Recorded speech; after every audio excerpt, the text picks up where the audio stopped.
What's this? Tabletop Island, huh? Let's see what this is all about.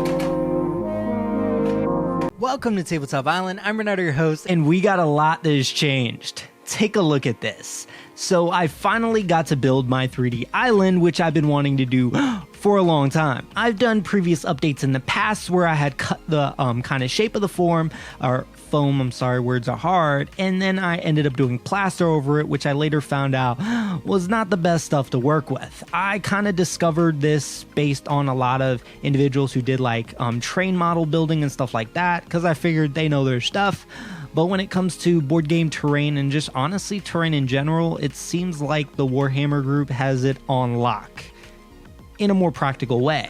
So here's a lot of what's changed. You can take a look here at the island. The detail is just absolutely amazing. I spent a lot of time making sure all the nuances were just perfection. You can see the rock detail on the sides. You can see the top grass has like a valley look, little trees. Things might be added and switched around over time, but I love where it's at currently. We have the sand on each of the other layers. Obviously the sand bottom in the center that you're normally used to with my reviews. And then this back plate, which honestly will probably change over time. I just wanted something that I could start working with immediately. I kind of had a vision of like a Volcar head in the centerpiece, but honestly, that'll again happen over time. So what are some of the things that I had to go through? Because I'm going to show you exactly what I had to do to get this done. So first, I ended up finding out the shape that I wanted. I wanted more of a curvature shape, much like I already had prior. I ended up taking the one that I had with plaster and throwing it out. Yeah, we just had to redo one side. We were going to do that. We were not working with plaster. For one of two reasons. One, it was hard to mold kind of a rocky look to it. I didn't really have a vision for it, and it looked more kind of like a slope, which didn't really fit what I was looking for. I wanted a little bit more dynamic to it. The other issue we ran into is that John was heavy. I mean, absolutely ridiculously heavy. It wasn't practical in terms of moving it at all, and it was just a lot to just handle. Getting it in the trash was already a struggle. Yeah, we're not doing that again. So I found this Instagram channel called Encounter Terrain. Now, he has some YouTube videos, but I'll be honest with you, he doesn't do a whole lot there. His Instagram, very active, and I absolutely love his content. When I started to see some of the stuff he would build, I started to notice that like rock texture and different things he was building out of like rocks and bridges, and I love that. And I was like, how's he doing this? Is he doing it with this plaster? How's he getting the detail? He didn't use plaster at all. All he did was use this XPF foam, I believe is what it's called, or insulation foam is what I use, and it's purple. Yeah, well, he uses kind of a beige version of it. Doesn't really matter the color. You really just need foam. Foam you can cut and foam that's sturdy. This thing is absolute lightweight, which is great if I ever need to transport it later in my life. Won't be anytime soon, I promise.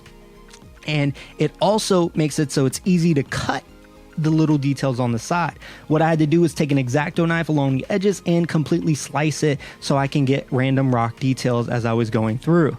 I got pretty good at it, but I'll be honest with you, that was the most exhausting part of this all. My hand kept getting tired. I had to do one side per day. I could not do each on one day. It was just, my hand just couldn't handle it, especially working full time, just timing and everything. It was very tedious, especially if you wanted as much detail as I kind of went with here. The other thing I had to do was find a way to get everything stuck to it and to color it appropriately, which is where I learned from two different individuals. I'll have links in the description of the channels if you're interested in learning a little bit more about terrain, because this one gentleman is absolutely amazing. I apologize I couldn't remember the name for the video, but the link will be in the description.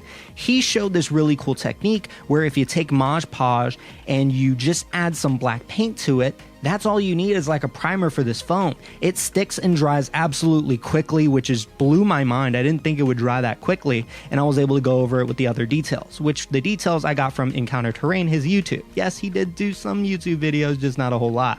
I took a gray color, and I ended up going over the edges after we painted it with a coat of black.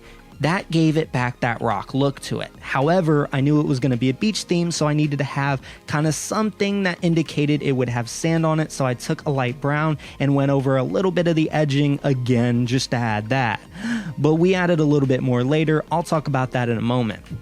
Then once we had all of that, we let it dry and we began to start with, honestly, in this instance, I started with the sand. If I redid it, I would probably start with the grass first.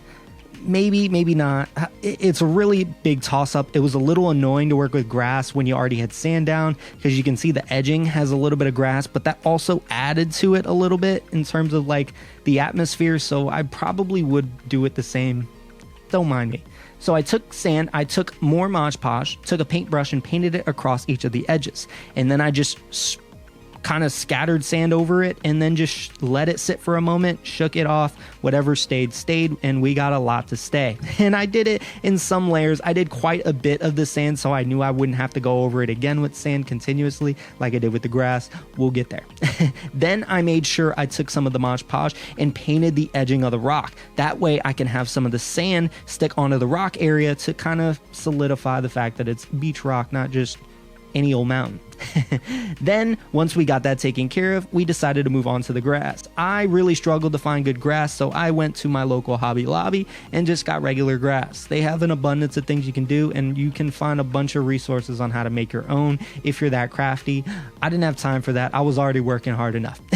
So I found grass at Hobby Lobby and I decided to lay it out. I also found this like more clumpy grass, which is what I used. I started off with the Mod Podge. I'll be honest with you, it was very hard to stick that grass, the clumpy stuff, because it really was hard to separate it. So it got really clumpy and I was like, this isn't gonna work.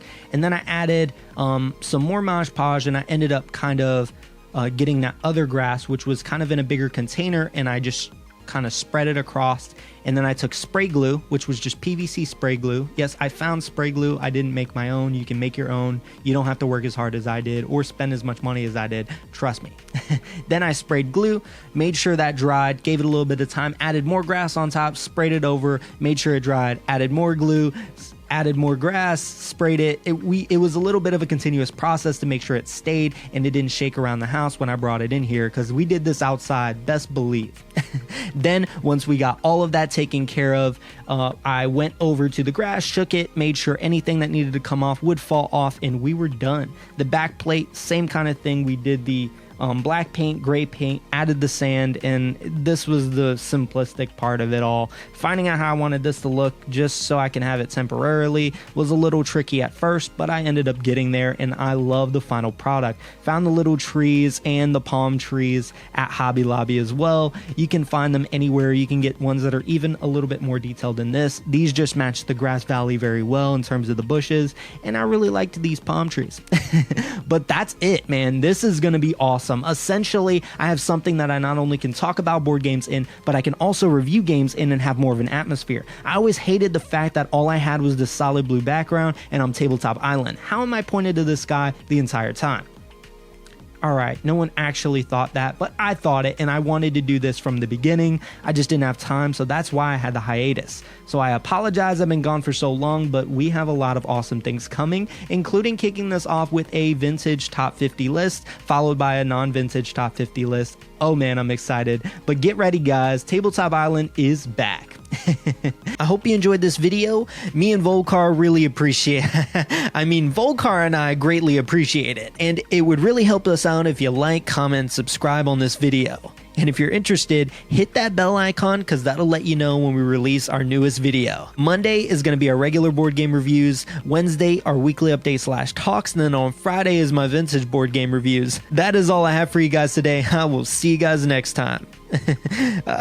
Well, apparently the video doesn't end until Volcar says it ends, so I guess we wait.